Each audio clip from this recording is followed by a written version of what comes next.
खबरों पर डालते हैं विस्तार से नजर। पहलगांव हमले के बाद से जम्मू कश्मीर में लगातार हलचल तेज हो गई है। सेना और सुरक्षा बलों के बड़े बड़े सर्च ऑपरेशन जारी हैं। तो सेना प्रमुख भी आज घाटी पहुंचे और सुरक्षा हालात की जानकारी ली। इस बीच पहलगांव हमले में शामिल 2 भारतीय आतंकियों के घरों को जमींदोज कर दिया गया है। तो आतंकियों को उनके अंजाम तक पहुंचाने का काम भी सुरक्षा बल तेजी से जमीन पर कर रहे हैं।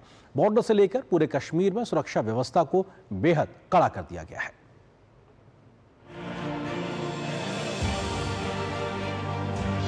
पहलगांव हमले के आतंकियों पर सख्त कार्रवाई।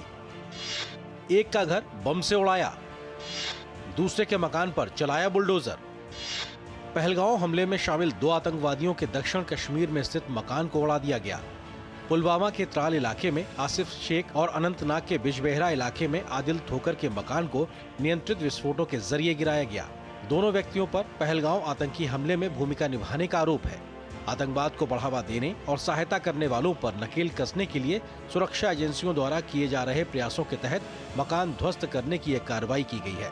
ग्राउंड जीरो पर मौजूद हमारे संवाददाताओं ने वहां पर हालात का जायजा लिया।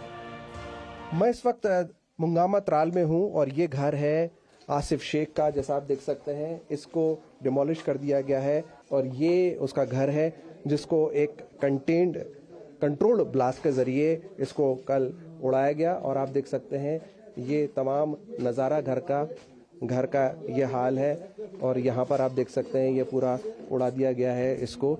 आसिफ शेख अभी गायब है और उसके घर वालों का कहना है कि हमने उसको 3 साल से नहीं देखा है। तो ये हाल है यहाँ पर आसिफ शेख के घर का। इस बीच सेना प्रमुख जनरल उपेंद्र द्विवेदी ने श्रीनगर में जम्मू कश्मीर की सुरक्षा स्थिति की समीक्षा की। जनरल उपेंद्र द्विवेदी ने जम्मू कश्मीर के उपराज्यपाल मनोज सिन्हा से मुलाकात की। बैठक के दौरान मनोज सिन्हा ने पहलगांव आतंकी हमले के लिए जिम्मेदार लोगों को जल्द से जल्द सजा देने की बात दोहराई।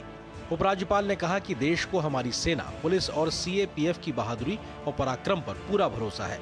बैठक में सेना प्रमुख जनरल उपेंद्र द्विवेदी, उत्तरी कमान के lieutenant general MV Suchindra Kumar, सेना के उप प्रमुख लेफ्टिनेंट जनरल प्रतीक शर्मा और 15 कोर के जीओसी लेफ्टिनेंट जनरल प्रशांत श्रीवास्तव शामिल हुए। सेना प्रमुख को पुंछ राजौरी जिलों और पीर पंजाल पर्वत श्रृंखला के दक्षिण में अन्य क्षेत्रों में नियंत्रण रेखा पर सुरक्षा स्थिति के बारे में जानकारी दी गई।